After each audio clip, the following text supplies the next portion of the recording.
اور مدین کی طرف ان کے بھائی شعیب کو بھیجا تو انہوں نے کہا، اے قوم، اللہ ہی کی عبادت کرو، اس کے سوا تمہارا کوئی معبود نہیں۔ تمہارے پاس تمہارے پروردگار کی طرف سے نشانی آ چکی ہے، تو تم ناپ اور تول پوری کیا کرو اور لوگوں کو چیزیں کم نہ دیا کرو، اور زمین میں اصلاح کے بعد خرابی نہ کرو۔ اگر تم صاحب ایمان ہو تو سمجھ لو کہ یہ بات تمہارے حق میں بہتر ہے، اور ہر رستے پر مت بیٹھا کرو کہ جو شخص اللہ پر ایمان لاتا ہے اسے تم ڈراتے اور اللہ کی راہ سے روکتے اور اس میں کجی ڈھونڈتے ہو۔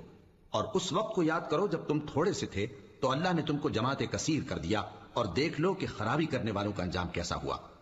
اور اگر تم میں سے ایک جماعت میری رسالت پر ایمان لے آئی ہے اور ایک جماعت ایمان نہیں لائی تو صبر کیے رہو یہاں تک کہ اللہ ہمارے تمہارے درمیان فیصلہ کر دے، اور وہ سب سے بہتر فیصلہ کرنے والے ہے۔ تو ان کی قوم میں جو لوگ سردار تھے، جو تکبر کرتے تھے، وہ کہنے لگے کہ شعیب، یا تو ہم تم کو اور جو لوگ تمہارے ساتھ ایمان لائے ہیں ان کو اپنے شہر سے نکال دیں گے، یا تم ہمارے مذہب میں واپس آ جاؤ۔